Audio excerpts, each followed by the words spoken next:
You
wouldn't build a house without a foundation, so why try to build a business without one? Grow your contracting business and grow your mind with Growth Mindset Monday. Welcome back to Mindset Monday. Maybe one day I'll have like some guy with like those really deep voices. He'll be like the intro guy. Or maybe I'll hire a hype guy, right? And he'll get on stage and get everybody like clapping and cheering and all excited. Well, guess what? Today you just get me. So welcome back to Mindset Monday. I am your host, Garrett Bake, the founder of the American Contractor Network, as well as the Build Pro community program and all the other fun things we're doing with that right now. In fact, honestly, we're kind of going through a rebrand. Technically, it's a DBA, but we're going through a rebrand. It's way easier to say Build Pro than it is American Contractor Network. Plus, let's be real, my email is like half the size it was before. But it's another beautiful Monday. Some of you guys had a busy, productive weekend. Some of you guys just sat around and watched football. Some of you guys got to play Mr. Mom. But regardless of what you did this weekend, we're back at it today. I had to grab my pen. I dropped it there. So you guys know the drill. If you're here live, go ahead and drop your name and your business name, and we'll give you the good old shout out. We've got Jitterbug Home Services, Logan, out of Central Florida. Welcome to the show. Matt Beckel with Beckel Electric. Welcome to the show, my friend. Now, I want to share a funny story with you guys. Funny, but not funny. On Friday, I went by one of the jobs that we're working right now. And so for those that don't know, we've started a commercial construction management company about 6 months ago. And we're currently doing a core and shell building, which is basically just the outside of the building. The tenants will come back later and do what they call the tenant improvements, right? Create the space the way that they want it built. Well, for this particular project, we are handling the framing and then the drywall and paint, but that's just a mechanical room. So not a huge, drywall and paint project, but definitely a large framing project. So we show up on Friday morning, fully expecting to have a spot for the materials, right? And fully expecting the concrete guys to be done, backfilled, waterproofed, and everything, and ready for us to go. Instead, we show up Friday, and I'll show you a picture so you can giggle with me. This is what we see. So you can kind of see there that there's concrete and there's rebar. And then there's concrete and rebar that are not attached to the actual footing of the building, right? That, my friends, is what you call a problem. Well, what ended up happening is the concrete guys poured the concrete incorrectly, right? So they needed to now cut out. And so they're cutting out with a saw. The problem is, while they were cutting out with the saw, they were also cutting out the anchor bolts that we need to frame the building. More on that later. But let me tell you about the job itself, okay? The job itself is a $300,000 framing job, which is not a small framing job, right? It's a decent-sized framing job. Now, how did we get that framing job? Well, my friends, that leads us to today's topic, and I'm going to share that with you. We've got David with Elevate Plumbing. Welcome to the show. And then Orlando Ramirez, PGO Handyman, present and accounted for. Welcome to the show. So how is it that we went about landing this job, right? Because today, what I really want to talk to you guys about is how to land bigger jobs without necessarily lowering your price. For those of you who aren't familiar, it's not that the larger the job is, the less you charge. That's not the way the game works. But there are ways to work the game, if you will. So let me just break it down for you at a very high level. If you're working with homeowners, your margins are going to be pretty good. And what do I mean by that? I mean, that's probably service type activity. So either you're replacing a door or putting in a new hot water heater or rewiring a ceiling fan or redoing the roofs, right? Those type of jobs are going to be quick jobs and they're going to be good margin jobs, right? Working directly with homeowners. Then we got working service type activities on commercial jobs, multifamily residential, industrial, right? Those kind of jobs. Those are also really good paying jobs if you find the right ones. Now, what doesn't pay good? Working with home builders. Not all home builders, just the production home builders. So these are guys that are building, let's call it 25 plus homes a year, right? You get into that space, you're going to make your money on the quantity of jobs that you're doing, not on the margin per job. Okay.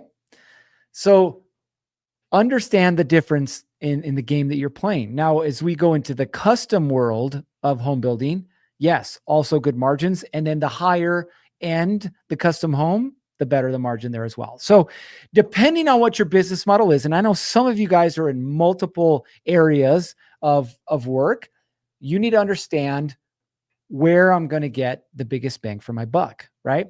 So today I want to share with you not just how we landed this $300,000 framing job, but also how we plan to land about $2 million worth of work in the next, let's call it 6 months or so. Now, I'm not saying that for any other reason than I want you to know our process. How is it that we're doing it and how is it working for us, right? So let's get down into it. When it comes to pricing, most contractors think that in order to land larger jobs, they need to slash their prices, right? But you don't get bigger jobs by being cheaper. You get them by being better, clearer, and more professional, okay? Now, think about it this way. If you're going to do a job, and by the way, I'd love to hear from each of you if you want to drop in the comments, what's the largest job you've ever done, dollar-wise? Throw that dollar sign in the comments. Listen, and we're not here to judge, right? If you're relatively new and your biggest job is $10,000, great, cool. Like you should be more than happy with that one. Okay. If your largest job is bigger than that, great. Like our biggest jobs to date is 300,000. We're looking at another job that could be 700,000, right? So like we're looking. So go ahead and drop it in the comments. I'd love to hear from you guys. Daniel, Mr. Reliable, we got him in here. Okay, Jitterbug, 26K, awesome. Daniel, we've got 150 storefront. That's good. Alex, 27,350, great. So you can see there's a spread around here, okay? Here's what I want you to understand. First of all, there's no wrong way to run a business other than not profitably, okay? So we're just going to assume you're running your business profitably. There's no wrong way to run a business other than if you're not making money, okay? So the first thing, and this is not a marketing conversation, but I'm going to assume we've had the marketing conversation to say, listen, you already know who you're going to work with. Okay. You already know you want to focus on homeowners, or you want to work, new build residential, or you want to work custom homes, or you're working commercial TI projects, whatever it is. Okay. So we're going to assume that. We've got Orlando, $78. Cool, man. Just getting started. Love it. Motivated laborers. We got 12K this summer in Ithaca. Awesome. Matt Beckel, 7K. And then we've got Thomas, 5.7 million. Thomas, by the way, if you guys don't know, that is a whole home. So he's a GC. Great, right? So you can see the spread. We have everything from $78 to $5.7 million. And there's nothing wrong with anything in between, right? But this is what I want you to understand. You're not going to get bigger jobs by charging less. That's not what this game is about. Okay. Now I've got a bunch of examples I'm going to give you in a short period of time. Okay. We have clients that have worked large commercial projects like baseball stadiums and things like that, apartment complexes. And the pricing for them stays the same, right? In other words, they don't charge less because the quantity increased, right? We all like to think, oh, well, if I buy at Costco, I'll save money because I'm buying quote unquote in bulk. Okay. If you're doing that for a production home builder like Edge Homes or Ivory Homes or all the national home builders that they got out there, I can't think of them all right now, KB Homes, right? If you're working for those guys, your margins are going to be thin. Why? Because they just beat you up. That's the game that they play, right? You guys, if you're playing that game, great. You're going to have fun with that. But for the custom ones, you need to be comfortable charging what you're worth. Okay. Because, for example, this $300,000 framing job, why did we get this job? Well, we got this job not because we were the only ones that could do the framing. And honestly, we didn't get it because we were the cheapest. We got it because one was the relationship. Okay. But two was our ability to do quality work and do it in the timeline that it needed to be done in.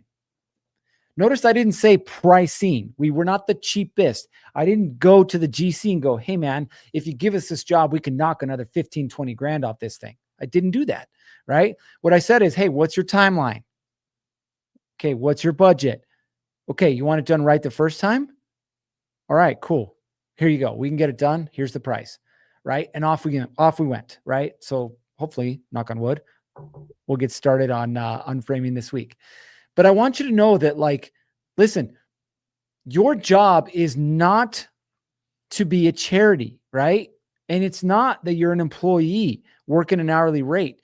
We want you to land bigger jobs. And so remember, bigger clients don't choose the cheapest. They choose what we like to call the safest bet. Okay. And you need to become that safest bet. They choose value. Okay.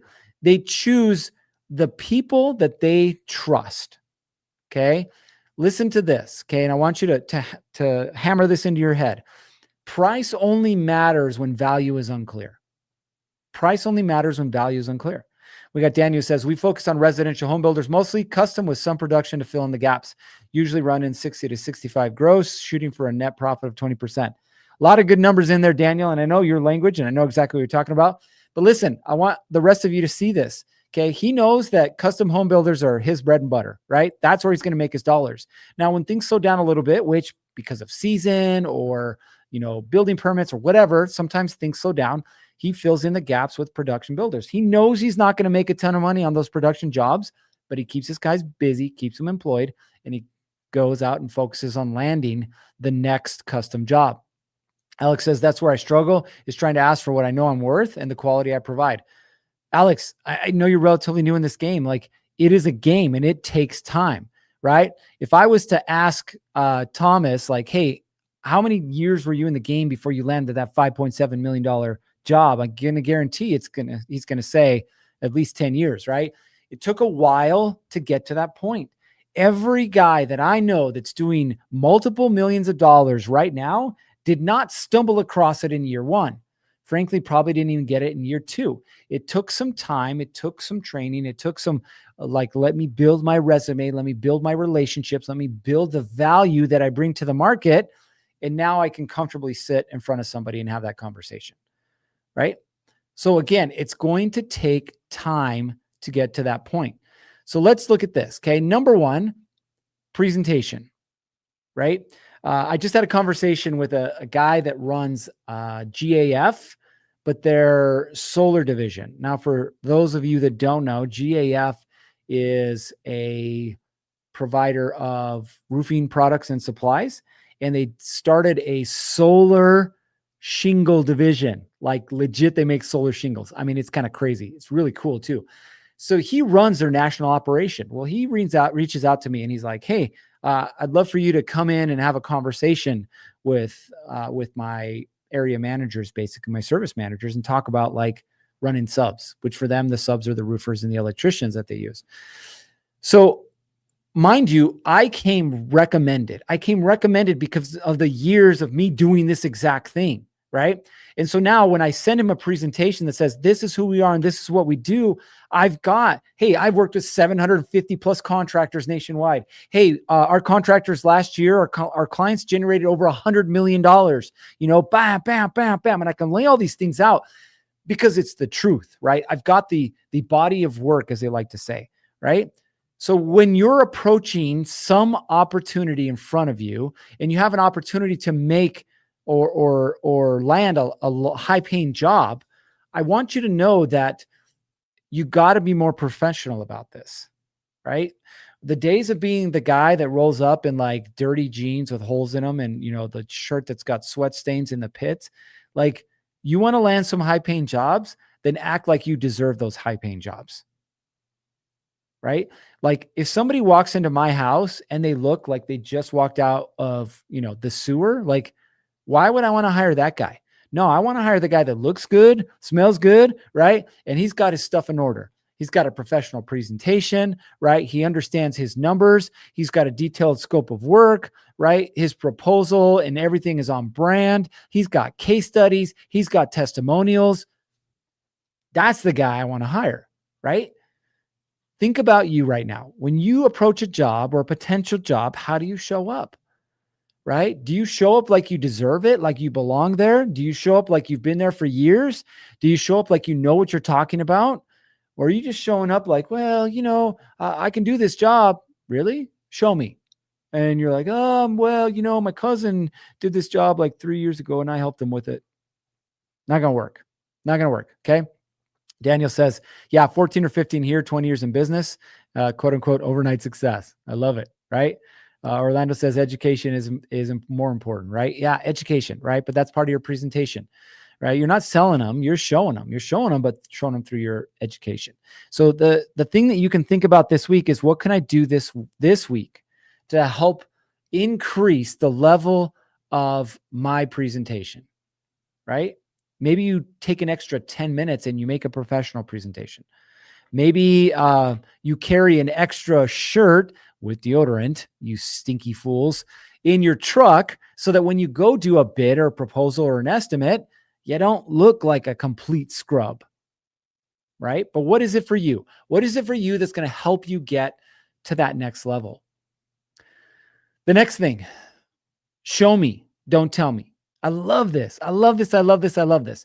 When we have a one-on-one meeting with a potential client, I got 2 this afternoon. When we have a meeting with a potential client, I don't tell them what we can do for them. Oh, we can help you make more money. We can help you get more organized. We can help you implement a system so that you understand your gross and your net profit margin. Nobody wants to hear that. Okay. What I do is I show them. I ask them specifics about their business. I have a big whiteboard here, right? I draw it out and I'm like, look, this is what you need and this is why you need it. Okay. So I'm showing them what they need, not telling them what they need. Okay. Bigger clients want to reduce risk. They're looking for proof. Prior to anybody ever having a conversation with us, we sent them a video. It's a 2.5-minute video. This is who we are. And inside of there, a whole bunch of testimonials. Okay. People want to trust you, but give them an opportunity to trust you, right? They don't buy potential. Not in this space. People are not going to buy your potential. They're going to buy your proof, right? Next thing, you want bigger projects. You're going to have to invest in what it's going to take to get and complete those bigger projects. Our framing contractor, one of the framing contractors that we use, we wanted him to bid on a 4-story apartment complex. 4-story, I think it was 80 some odd units, right? And he came up with a number that was frankly $400,000 less than what everybody else was going to charge, all the other framing bids, right? And so when the GC is like, hey, how come you guys are charging so little? And, we have a little conversation. He goes, you know what that tells me? That tells me your framer doesn't know what he's doing. That stung. It stung, but it was true, right? He'd never done a job that large. And so he didn't understand what it was going to take. It's not just 2x4s and man hours.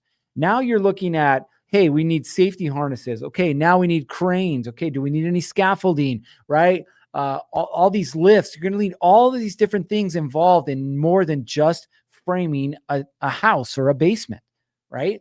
And he didn't understand that and he didn't know that. So he wasn't going to get the job. It's pretty simple for somebody who has experience to sniff that out, right? Bigger projects equal bigger risk for the clients. Remember, they don't want more chaos.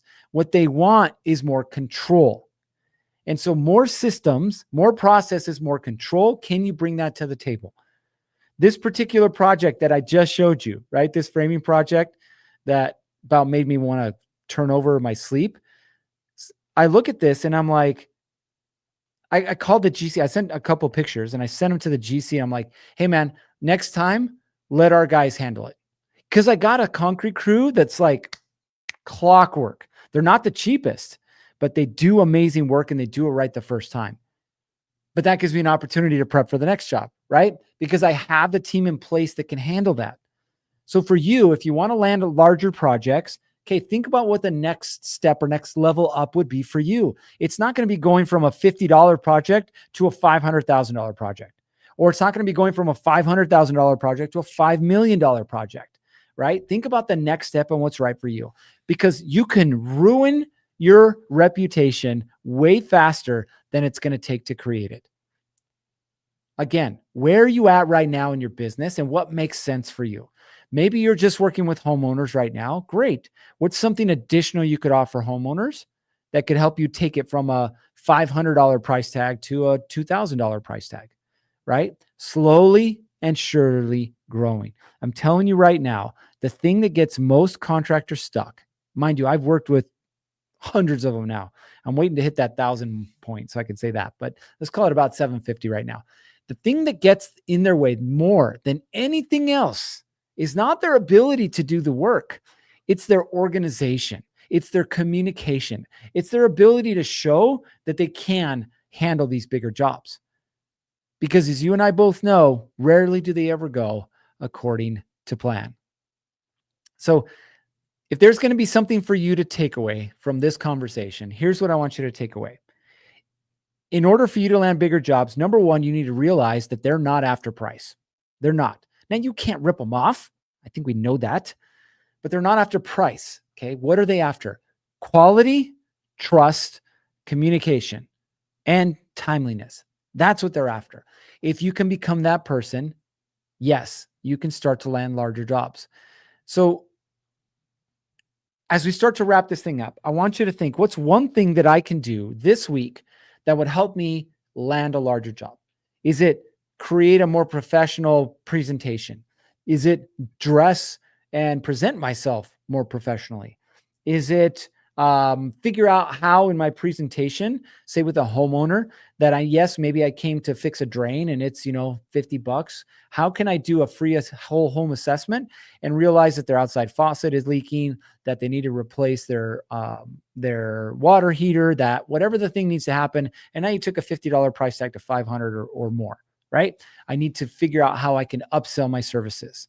Is it maybe I need to show them that I have proof of my ability to land these larger jobs or do these larger jobs, right? But whatever it is for you, understand that this is a game of consistency. It's a game of consistency. And as much as we want to do it overnight, trust me, I'm no different than you. As much as we want to do it overnight, it ain't going to happen overnight, right? It's going to take time. It's going to take time. So commit to being willing to do what it takes to land those larger jobs, right? Which is an investment in you, an investment in your people, an investment in your processes and your systems. And trust me, you will get there. All right. That's all we got for you today. You guys know what time it is. It's time for you to get after it. 3, 2, 1. Off you go.